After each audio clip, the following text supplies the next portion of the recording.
Hello student, in this video we will study about DNA fingerprinting. But first of all, it is very important topic. Second thing, it is a little bit difficult. Difficult का मतलब जो exam में आने वाला है वो difficult नहीं है, वो तो बहुत simplest होगा. इसमें थोड़ी सी टर्मिनोलॉजीज़ हैं, थोड़े से न्यू वर्ड्स हैं, उनके लिए आपको इसको बहुत ध्यान से देखना है और समझने की कोशिश करनी है. तो सबसे पहले चीज़ आता है फिंगरप्रिंटिंग. आपको पता है बेटा, हम सब जानते हैं कि हमारे जो फिंगर्स पर यहाँ पर स्पेशल स्ट्रक्चर प्रेजेंट होते हैं और सबके फिंगरप्रिंट्स जो होते हैं वो डिफरेंट होते हैं, है ना. अब ये फिंगरप्रिंट्स जो होते हैं दैट कैन बी ऑल्टर्ड, इनको चेंज किया जा सकता है. तो पहले क्या भी अगर इनिशियल स्टेज पर क्राइम सीन पे फिंगरप्रिंट्स की ही स्टडी की जाती है कि भाई फिंगरप्रिंट्स फाइंड आउट किए जाते हैं, क्योंकि हमें पता है कि सबके फिंगरप्रिंट्स डिफरेंट होते हैं. अब कोई बेटा एक सपोज मर्डर करे और फिर वो जाके तो फिंगरप्रिंट्स अपने चेंज करवाएगा नहीं, है ना. इतने तो ये हाई फाई होते नहीं हैं मर्डरर्स और ये सारे. तो वो चीज़ आती है कि पहली चीज़ तो डीएनए फिंगरप्रिंट्स है. लेकिन अगर सिंपली ऐसा केस हो जाए कि कोई बच्चा है और वो खो गया, छोटा बच्चा है यानी 2 ईयर्स का या 1 ईयर का या 6 मंथ का है, और वो नहीं बता 6 मंथ का है, वो नहीं बता सकता कि मेरे पेरेंट्स कौन है, और दो पेरेंट्स जो हैं वो क्लेम कर रहे हैं कि this is my child and another parent is also claiming कि no this is my child. तो उस केस में हम ये फिंगरप्रिंट्स यूज़ नहीं कर सकते. उस केस में हम डीएनए फिंगरप्रिंटिंग यूज़ करते हैं. तो सबसे फर्स्ट आता है बेटा कि डीएनए फिंगरप्रिंट की स्टडी सबसे फर्स्ट किसने की. तो the answer will be the Alec Jeffreys. Alec Jeffreys is called as father of DNA fingerprinting. Okay, Alec Jeffreys ने 1984 में डीएनए फिंगरप्रिंटिंग फाइंड आउट किया, ठीक है, इन्वेंट किया. उसके बाद में इन इंडिया में किसने किया बेटा. तो in India doctor Lalji Singh और उनके साथ थे बेटा doctor VK Kashyap. Doctor Lalji Singh और डॉक्टर वीके कश्यप, उन्होंने यही डीएनए फिंगरप्रिंटिंग टेक्नोलॉजी इंडिया में स्टार्ट करी. In India they started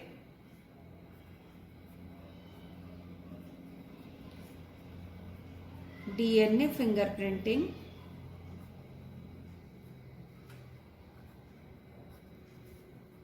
in India.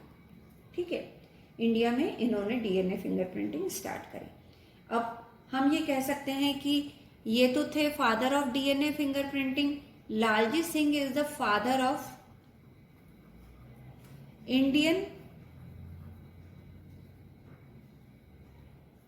DNA fingerprinting. ठीक है, कहाँ पे बेटा इन्होंने सबसे फर्स्ट ये टेक्नोलॉजी डेवलप करी. तो इन्होंने डेवलप करी in the centre for sale and molecular biology.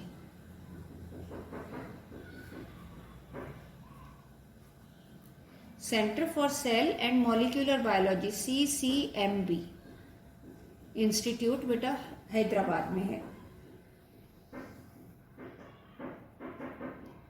तो हैदराबाद में CCMB centre for sale and molecular biology में सबसे फर्स्ट डॉक्टर लालजी सिंह और वीके कश्यप ने डीएनए फिंगरप्रिंटिंग स्टार्ट करी इन इंडिया. अब सबसे फर्स्ट चीज आती है व्हाट इज डीएनए फिंगरप्रिंटिंग. हमें पता है फिंगरप्रिंट्स आर देयर, लेकिन डीएनए फिंगरप्रिंटिंग क्या चीज है बेटा. तो उसके लिए अगर अपन देखें तो हमको पता है बेटा कि ऑल इंडिविजुअल्स आर डिफरेंट, लेकिन हमें ये भी पता है कि 99%, हमने क्या कहा था, 99% of human genome is similar, कि 99.9% तो ह्यूमन जीनोम क्या है बेटा, सेम है। तो फिर डीएनए फिंगरप्रिंट अगर हम करें 99.9% में से तो सबका सेम का सेम आएगा बेटा। लेकिन फिर हमने क्या कहा था बेटा, 0.1% डिफरेंट भी है ना। 0.1% क्या है, डिफरेंट है। और 0.1% का डिफरेंस हमारे कितने बेस पेयर्स में डिफरेंस आया था बेटा, हमने जो प्रीवियस वीडियो में करा था, 3 × 10⁻6 बेस पेयर्स में डिफरेंस था। और 3 × 10⁻6 base pair is a very large amount, बहुत लार्ज नंबर है।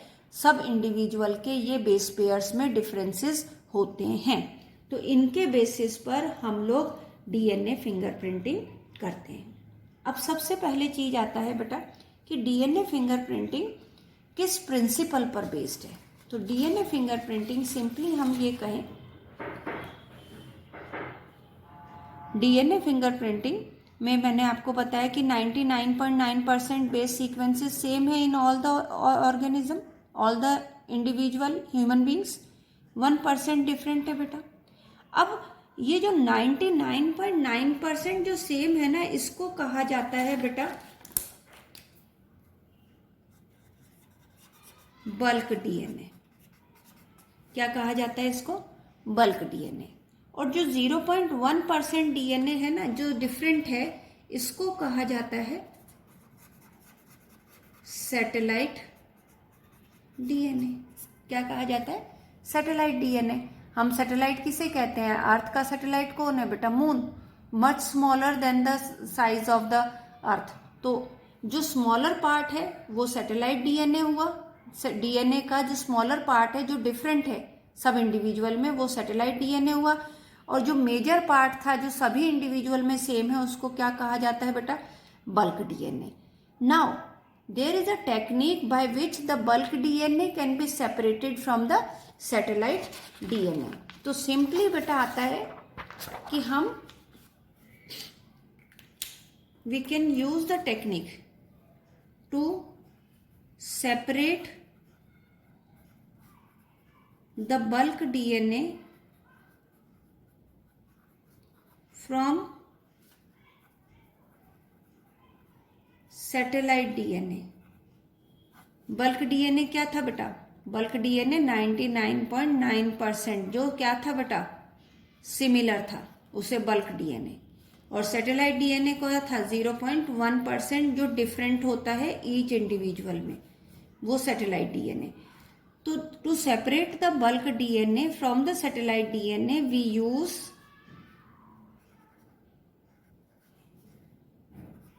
Density gradient technique. हम क्या यूज करते हैं बेटा, डेंसिटी ग्रेडियंट टेक्निक। अब जब डेंसिटी ग्रेडियंट टेक्निक से हम सेपरेट करेंगे तो हमको 2 पीक मिलते हैं उसमें। Density gradient means according to the density they are separated, तो उसके अंदर वी गेट द 2 पीक्स, हमको 2 पीक मिलते हैं इस तरह से। एक पीक बेटा बड़ा होता है जिसको कहा जाता है मेजर पीक, और एक पीक होता है स्मॉलर पीक जिसे कहा जाता है माइनर पीक। मेजर पीक किसका बना है बेटा, मेजर पीक बल्क डीएनए का बना हुआ है। और बल्क डीएनए क्या है बेटा, 99% जो ह्यूमन जीनोम जो सेम है। माइनर पीक जो है वो किसका बना होता है बेटा, सैटेलाइट डीएनए का, जो कितना है बेटा, 0.1%, जो सब में डिफरेंट होता है। तो सिंपली हम टोटल जीनोम को, यानी टोटल जो हमारा जीनोम है, डीएनए है, उसको जब हम डेंसिटी ग्रेडियंट टेक्निक से सेपरेट करते हैं तो हमें 2 बल्क मिलते हैं। पहला क्या मिला, मेजर बल्क, और क्या दूसरा क्या मिला, माइनर बल्क। हम मेजर बल्क को रिमूव कर देंगे। मेजर बल्क को इसलिए रिमूव कर देंगे क्योंकि ये तो डीएनए फिंगरप्रिंटिंग में कोई रोल प्ले करने ही नहीं वाला। क्यों नहीं करने वाला बेटा डीएनए फिंगरप्रिंटिंग में कोई भी रोल, क्योंकि ये तो सेम है ना बच्चे, हम सब में सेम है, तो ये तो क्या रोल प्ले करेगा, मैं और तुम सब में मैं तुम्हारे अंदर या किसी भी XYZ के अंदर सेम है, तो फिर तो कह देंगे कि मैंने नहीं मैडम, इसने करा है ये तो काम। तो वो मेजर पीक को तो हमें क्या करना है, रिमूव करना है। हमें डीएनए फिंगरप्रिंटिंग के लिए केवल क्या लेना है बेटा, डीएनए फिंगरप्रिंटिंग के लिए हमें लेना होता है केवल माइनर पीक। ठीक है बच्चा, तो ये माइनर पीक हम लोग यूज करेंगे किसके लिए बेटा, डीएनए फिंगरप्रिंटिंग के लिए। तो again I am just giving you over है कि हमने ये बल्क ले लिया और 0.1% क्या ले लिया, ये ले लिया सैटेलाइट डीएनए। अब बेटा ये सैटेलाइट डीएनए भी कैसे होते हैं, इन सैटेलाइट डीएनए में सिंपली मैं ये कहूं कि जो सैटेलाइट डीएनए होते हैं, अभी मैंने आपको बताया था बेटा प्रीवियस वीडियो में कि सैटेलाइट डीएनए में रिपीटेटिव सीक्वेंस होते हैं। जब तक वो वीडियो नहीं देखोगे आपको ये चीज समझ में नहीं आएगी। ठीक है, salient feature of human genome project की वीडियो नहीं देखोगे, ये वीडियो का ये वाला पार्ट समझ में नहीं आएगा। तो रिपीटेटिव सीक्वेंस में एक बार फिर वापस से इसको रिपीट कर देती हूँ बेटा। हमें पता है कि हमारे अंदर कुछ सीक्वेंसेस मैनी टाइम्स रिपीट होते हैं। It can repeat from 20 times to लेके 1000, 100 टाइम्स से लेके 1000 टाइम्स तक रिपीट हो सकते हैं। और जो सीक्वेंस नंबर ऑफ रिपीटिशन होती है वो भी हो सकती है। तो जैसे मैंने आपको बताया था कि अगर A T A T A T A T A T A T ये सीक्वेंस रिपीट हो रही है सपोज 25 टाइम्स, तो ये क्या हुए बेटा, रिपीटेटिव सीक्वेंस। जरूरी नहीं है 2 नाइट्रोजनस बेस पेयर की बने, ये सी T C G A, C T C G A, C T C G A 1 2 3 4 5 base pairs की है, और ये रिपीट हो सकती है 100 टाइम्स बेटा। तो इन्हें क्या कहते हैं, रिपीटेटिव सीक्वेंस। और इनका नंबर वेरी करता है फ्रॉम पर्सन टू पर्सन। यानी मैंने आपको ये बताया था कि ये सीक्वेंस मेरे अंदर रिपीट हो रहा है सपोज 100 टाइम्स, मैं ये कह लूं माइन। यही sequence C T C G A, C T C G ए, ये कितने टाइम्स, सी टी सी जी ए, ये रिपीट हो रहा है 25 टाइम्स। कितने टाइम्स रिपीट हो रहा है बेटा, 25 टाइम्स रिपीट हो रहा है। किसके अंदर, सपोज हर्ष के अंदर। अब अगर यही sequence C T C G A, C T C G A, C T C G ए, ये रिपीट हो रहा है बेटा 10 टाइम्स, किसके अंदर, सचिन के अंदर। तो अब सचिन, हर्ष, सॉरी बेटा मैंने आपको बताया कि जैसे ये सीक्वेंस है A T C T C G A, C T C G A, मेरे अंदर कितने टाइम्स रिपीट हो रहा है, suppose 100 times. Same sequence C T C G A 5 nitrogenous base pair का फिर वापस से ही रिपीटेशन हो रही है, लेकिन वो केवल अब से कितने टाइम्स हो रही है, 20 टाइम्स। सपोज हर्ष में सी टी सी जी ए सेम सीक्वेंस का रिपीटेशन हो रहा है, लेकिन वो केवल कितने टाइम्स हो रहा है, 10 टाइम्स हो रहा है। किसके अंदर बच्चे, सचिन में। तो these repetitive sequences are different. हर इंडिविजुअल में इनके जो नंबर हैं वो डिफर करते हैं, और इसलिए क्या कहलाते हैं, VNTR, variable number of tandem repeat, variable number of tandem repeat. क्या मीनिंग हुआ बेटा इसका, रिपीट मतलब ये सीक्वेंस रिपीट हो रहे हैं, तो उसके लिए वर्ड हो गया रिपीट। टेंडम का मीनिंग होता है if anything is which is present adjacent to each other. जैसे सपोज ये इसके एडजेसेंट है तो this is tandem to this. तो ये सीक्वेंसेस एक दूसरे के एडजेसेंट है, that's why it is called as tandem, और रिपीट हो रहे हैं इसलिए टेंडम रिपीट। और इनका नंबर वेरी कर रहा है इंडिविजुअल टू इंडिविजुअल, इसलिए कहा जा रहा है वेरिएबल नंबर। ठीक है बच्चे, तो ये variable number of tandem repeat हमें पता है कि हर इंडिविजुअल में CTCGA होना ही है, हर इंडिविजुअल में। हमें ये भी पता है हर इंडिविजुअल में AT होना ही है, हर इंडिविजुअल में। तो हमें ये पता है ये variable number of tandem repeat present है, लेकिन कितने टाइम प्रेजेंट है, कितनी बार रिपीट हो रहा है, वो पर्सन टू पर्सन डिफर करता है। समझ गए बच्चे मेरी बात? ये तो सब में प्रेजेंट है, मेरे अंदर भी है, हर्ष में भी है, सचिन में भी है, XYZ तुम में भी है, लेकिन इनके कितनी बार रिपीटिशन हो रहा है और कौन से नंबर ऑफ क्रोमोसोम पर रिपीटिशन हो रहा है वो डिफर करेगा। Got it? तो ये variable number of tandem repeat जो होते हैं वो किस में प्रेजेंट होते हैं बेटा? सैटेलाइट DNA में प्रेजेंट होते हैं। अब सिंपली आता है कि ये जो variable number of tandem repeat है इनको हम दो कैटेगरीज में डिवाइड करते हैं, ठीक है? यानी जो सैटेलाइट DNA है उसको हम दो कैटेगरीज में डिवाइड करते हैं। तो simply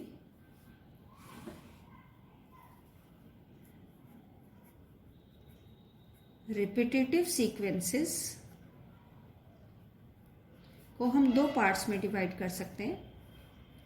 one is called as mini satellite and second is called as micro satellite। ठीक है, मिनी सैटेलाइट और माइक्रो सैटेलाइट। अब बात आती है कि मिनी सैटेलाइट और माइक्रो सैटेलाइट में हम कैसे डिफरेंस करते हैं, यानी कि हम किन बेसिस पर, है ना? तो ऑन विच बेसिस? तो simply the repetitive sequence, the repetitive या simply repetitive sequence can be divided into two categories on the basis of, क्या बेसिस है इनका?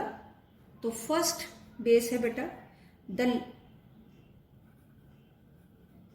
Length of the nitrogenous bases. कितनी लेंथ है? सॉरी बच्चा, सबसे फर्स्ट किस बेसिस पर डिवाइड है? Length of nitrogenous base. Length of nitrogenous base मैंने कहा था, तो जैसे 25 नाइट्रोजनस बेस पेयर्स का भी हो सकता है, 100 बेस पेयर्स का भी हो सकता है, 2 बेस पेयर्स का भी हो सकता है, 4 बेस पेयर्स का भी हो सकता है, उसके बेसिस पे। तो पहला is the length of the base pair, ठीक है, nitrogenous base pair. Second, base composition.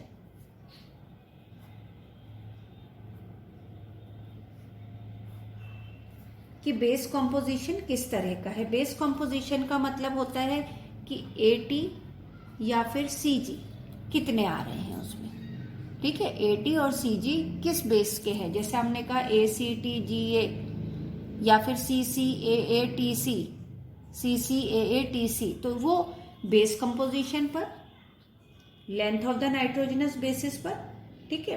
And third is the number of tandemly repetitive unit.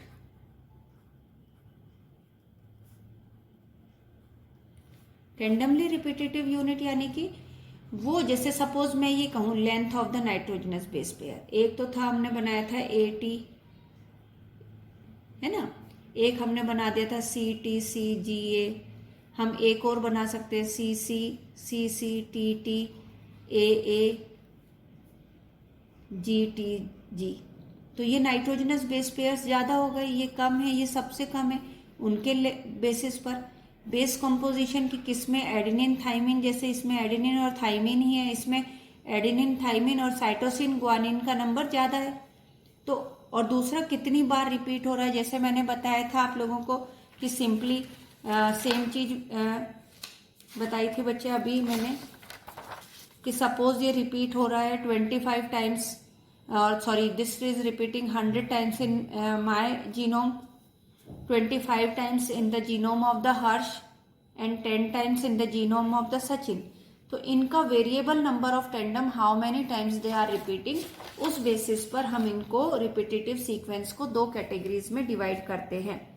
तो ये भी क्वेश्चन यूजुअली आ जाता है कि रिपीटेटिव सीक्वेंस को किस बेसिस पर कैटेगराइज करते हैं। तो रिपीटेटिव सीक्वेंस को तीन बेसिस पर कैटेगराइज करते हैं। First is the length of the nitrogenous base pair, second is the base composition and third is the number of randomly repetitive unit. तो उस बेसिस पर हम इनको दो कैटेगरीज होती है, मिनी सैटेलाइट और माइक्रो सैटेलाइट.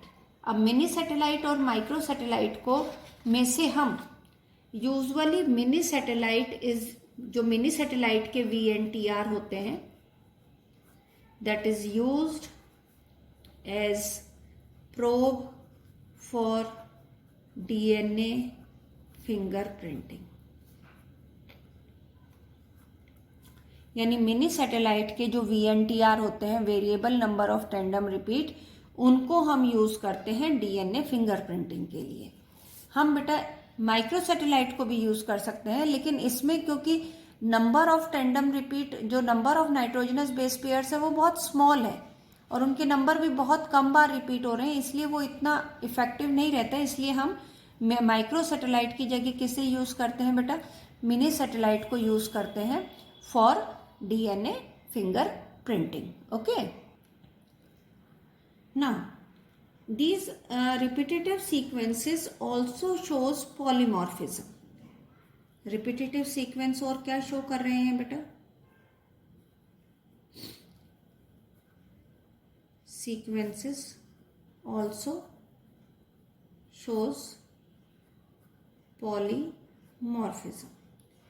कैसे polymorphism शो करते हैं बेटा, सिंपली अगर हम एग्जाम्पल देखें कि मैंने आपको पहले भी बताया था बेटा कि simply if you will just see ACTGC, ACTCG, ACTCG, ACTCG, ये टेंडम रिपीट हो गए बेटा, रिपीट हो रहे.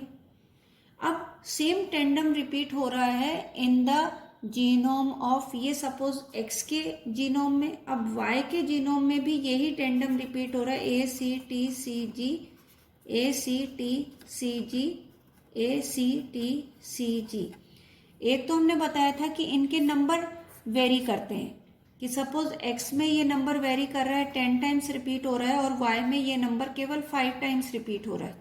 तो एक तो वेरिएशन इसकी वजह से आ गया. एक वेरिएशन किसकी वजह से आ सकता है, सपोज A की जगह यहाँ पे C की जगह G आ जाए, TGC, तो बाकी सारा सीक्वेंस सेम है, केवल एक जगह पर, जिसको हमने कहा था single nucleotide polymorphism, SNP, human genome project के सेलिएंट फीचर में हमने वर्ड यूज करा था, सिंगल न्यूक्लियोटाइड पॉलीमॉर्फिज्म. यानी एक न्यूक्लियोटाइड में अगर चेंज आ जाता है तो ये कहलाता है बेटा पॉलीमॉर्फिज्म. अब ये जो DNA पॉलीमॉर्फिज्म है,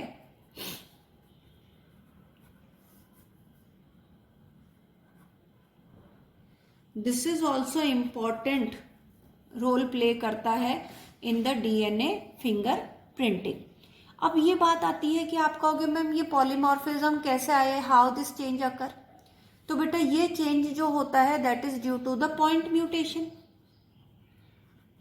अब आप कहोगे कि मैम हाँ पॉइंट म्यूटेशन का तो हम लोगों ने पढ़ा था, sickle cell anaemia is the example of the point mutation. Yes, बिल्कुल सही बोल रहे हो बच्चे, sickle cell anaemia point mutation का एग्जाम्पल है, लेकिन वहां पे जो पॉइंट म्यूटेशन हुआ था वो जीनोम के कोडिंग पार्ट में हुआ था. समझ रहे हो बेटा, वो कोडिंग पार्ट में हुआ था, यानी वो वाले पार्ट ऑफ द जीनोम जो RNA बनाता है और वो RNA आगे चल के प्रोटीन बनाता है. जबकि यहाँ पे जो पॉइंट म्यूटेशन हुआ है, जो चेंज हुआ है, ये नॉन कोडिंग सीक्वेंस में हुए हैं. और नॉन कोडिंग सीक्वेंस आपको पता है they do not play any role in the protein synthesis. तो इनके अंदर कितने भी चेंजेस हो जाए नॉन कोडिंग सीक्वेंस में, कितने भी म्यूटेशन हो जाए बेटा, हम सब में बहुत म्यूटेशंस होते हैं, लेकिन मोस्ट ऑफ द म्यूटेशंस किस में होते हैं बेटा, नॉन कोडिंग सीक्वेंसेस में होते हैं. इसलिए वो हमारे अंदर कोई मॉर्फोलॉजिकल डिफरेंस नहीं लाते. क्या बोला मैंने, मॉर्फोलॉजिकल डिफरेंस, यानी हमारी बॉडी स्ट्रक्चर में कोई डिफरेंस नहीं होती, हमारे आगे आने वाली जनरेशन की मॉर्फोलॉजी में कोई डिफरेंस नहीं होती, कोई डिफेक्ट नहीं आता.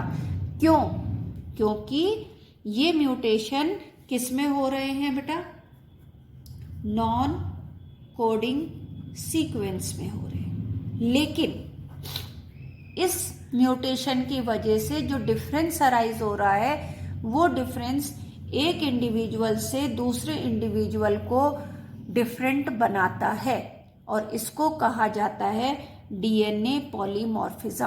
किसकी वजह से अराइज हुआ बेटा? म्यूटेशन की वजह से अराइज हुआ। और जब इस तरह से जो पॉलीमॉर्फिज्म है ये पॉपुलेशन में अगर 0.01% पॉपुलेशन में अगर इसकी फ्रीक्वेंसी प्रेजेंट होती है तो हम इसको कहते हैं कि डीएनए पॉलीमॉर्फिज्म हुआ, यानी वेरिएशन आ गया। तो जब पॉलीमॉर्फिज्म हम वर्ड कब यूज करेंगे? जब इस तरह के चेंजेस कितनी पॉपुलेशन में हो? 0.01% पॉपुलेशन में इस तरह से चेंजेस हो तो we can use the word polymorphism and this play important role in the DNA fingerprinting। अब सपोज ये चेंजेस हुए थे पेरेंट में, तो बच्चा उस चेंज को क्या करेगा बेटा? पेरेंट से इनहेरिट करेगा। ये चेंज एज इट इज उसके बच्चों में जाएगा, तो बच्चों में जाएगा तो पॉपुलेशन में क्या होएगा? इनका नंबर इंक्रीज हो जाएगा। तो this is how these are used for DNA fingerprinting. In the next video, I will just go for the steps of the DNA fingerprinting. Thank you.